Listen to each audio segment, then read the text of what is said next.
सभी को नमस्कार। ये एक छोटी सी कहानी एक रियल इंसिडेंट्स के ऊपर बेस्ड है जो मैंने खुद देखा और ऑब्जर्व किया। मैं जिस घर में अभी रहता हूँ उससे पहले मैं एक छोटे से घर में रोहिणी में दिल्ली में न्यू दिल्ली में रहता था और वहाँ पे मुझे याद है कि हमारे ही बिल्डिंग के नीचे एक नई बिल्डिंग बन रही थी। उस नई बिल्डिंग को बनते वक्त जो वहाँ पे लेबर्स थी उनको एक छोटा सा टेम्परेरी घर दिया गया था जिसको हम झुग्गी बोलते हैं, उसमें वो रहते थे। और उनका एक बेटा था जिसका नाम राजेंद्र कुमार था, जो कि प्यार से उसको घर वाले लोग राजू बुलाते थे। तो वो राजू जो बच्चा था वो स्कूल जाया करता था गवर्नमेंट स्कूल में और वापस आता था, माँ बाप के साथ थोड़ा बहुत काम में हाथ बटाता था। लेकिन मैंने क्या ऑब्जर्व किया कि वो बच्चा जब भी खाली बैठा होता था तो अपना स्कूल का होमवर्क करता था या कुछ सवाल बना रहा होता था। अब एक दिन मैं उसके पास गया, मैंने कहा बेटा आप कौन सी क्लास में? तो उसने बताया कि मैं 9th क्लास में। ये बात मैं आज से 7-8 साल 9 साल पहले की बात कर रहा हूँ। और मैंने उसको कहा कि तुझे कोई भी प्रॉब्लम हो, तुझे कभी भी कोई भी डाउट हो तो तुम मुझसे पूछ लियो, उषांक सर से पूछ लियो, रीमा मैम से पूछ लियो। बट प्रॉब्लम ये थी कि वो हिंदी मीडियम का बच्चा था और हम हिंदी मीडियम में उतनी चीजें जानते नहीं थे। लेकिन मैंने उसमें एक पढ़ने की इच्छा देखी। वो बहुत सारे सवाल इंग्लिश में भी आके पूछता था, उससे खुद से ही समझता था, ट्रांसलेट करता था। कभी कभार हम कुछ चीज़ों को ट्रांसलेट करके उसकी मदद करते थे। लेकिन इंटरेस्टिंग बात ये नहीं है, इंटरेस्टिंग बात ये है कि उस दिनों में दिवाली आई।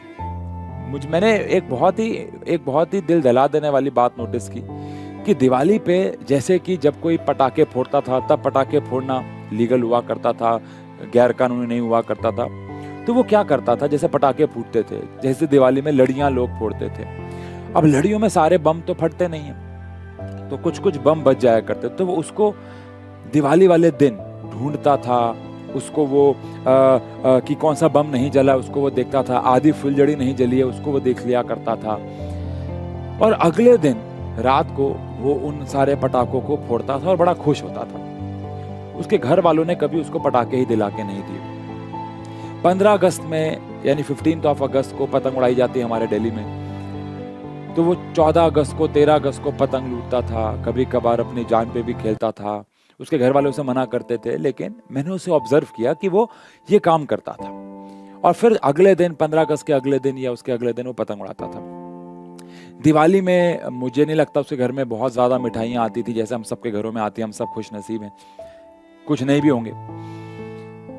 तो मैं नोटिस करता था कि कैसे जो मंदिरों में मिठाइयाँ बच जाती हैं वो मंदिरों में जाके वो मिठाइयाँ लेता था। क्योंकि हमारे घर के ही, हम जनता फ्लैट में रहते थे, तो हमारे घर के पार्क के पास ही एक छोटा सा मंदिर भी था।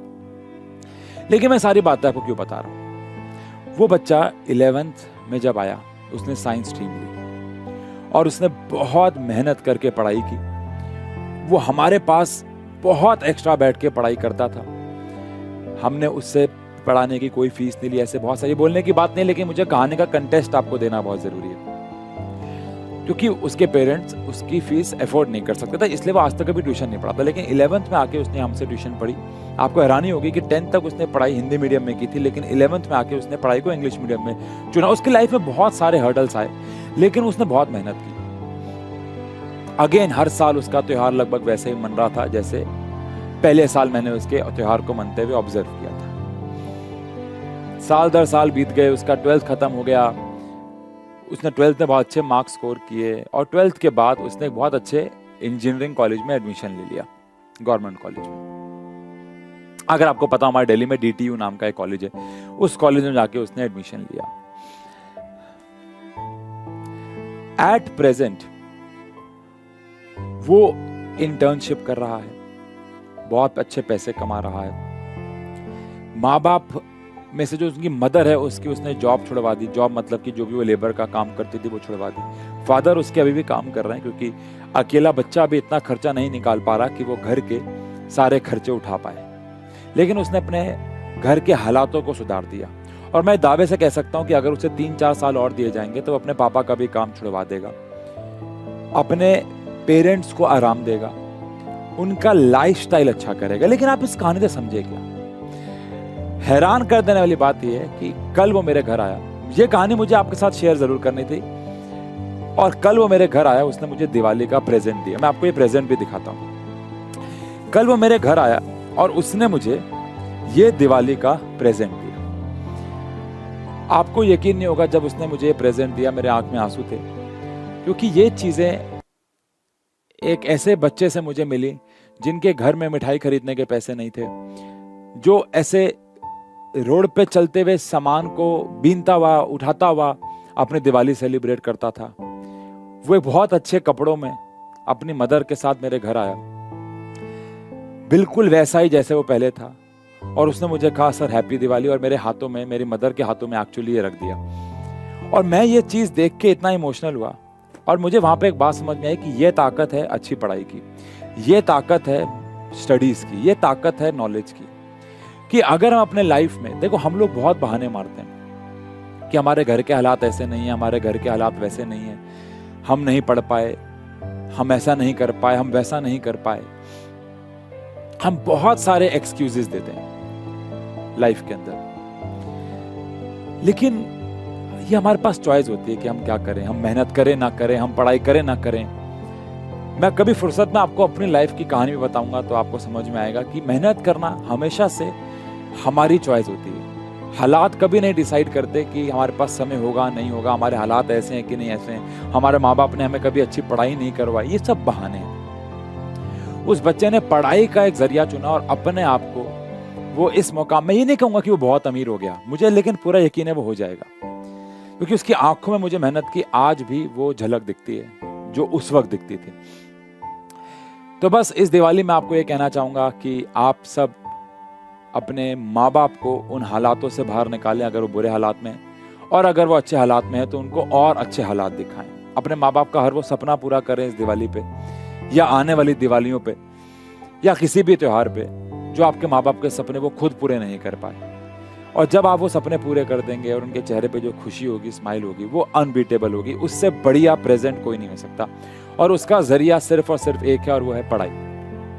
हम लोग YouTube पे बहुत अच्छे से डेडिकेटेडली लेक्चर्स प्रोवाइड कर रहे हैं, हमारे लेक्चर्स बहुत अच्छे से आ रहे हैं, फ्री एजुकेशन प्रोवाइड की जा रही है जैसे हम उस बच्चे को दे रहे थे। हम यहाँ पे भी कोशिश करते हैं कि हम हर चीज फ्री। क्या वो बच्चा हमसे प्रॉपर मेंटोरशिप ले रहा था? आंसर है यस, बट कोई रेगुलर टाइम नहीं था, बस ये फर्क था। वो मेरे घर आता था, वो उसके पास इतने पैसे नहीं थे कि वो मेरी एकेडमी में आ सके, उसके पास समय उतना नहीं था, उसका टाइम बहुत वेस्ट हो रहा था, तो कहीं ना कहीं वो मुझसे घर पे आके पढ़ाई करता था।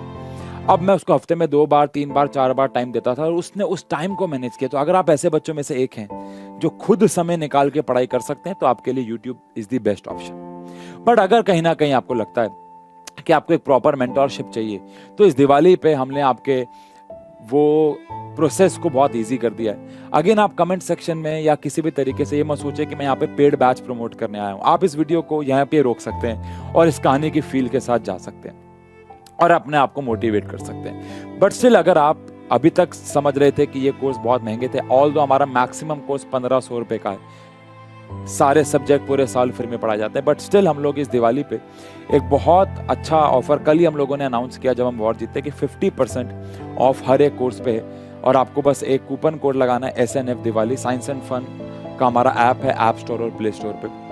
और अगेन अगर आपके पास 1500 का 50% यानी 750 रुपए भी नहीं है, तो आप सबको YouTube पे बहुत बढ़िया कंटेंट तो मिलता ही रहेगा। बट अगर आपके पास 750 रुपए हैं, या अगर आपके पास कुछ एफर्ट मार के, या अगर आप एक एवरेज फैमिली से बिलोंग करते हैं, तो ट्रस्ट मी ये दिवाली पे आपके लिए बेस्ट चीज होने वाली है जो आप अपने आप को गिफ्ट कर सकते हैं, जो कि लाइफ में आपके बहुत ज्यादा काम आएगी। सभी को हैप्पी दिवाली। मैं चाहूंगा कि हर एक इंसान में राजू यानी कि राजेंद्र वाला जज्बा हो और अपनी फैमिली को बुरे हालातों से आगे ले जाए। सभी को दिवाली की बहुत बहुत शुभकामनाएं। अपने माँ बाप को हैप्पी दिवाली। सेफली दिवाली को सेलिब्रेट करें, जैसे भी करें सेफली करें, और दिवाली को दिवाली की तरह एंजॉय करें। Thank you so much.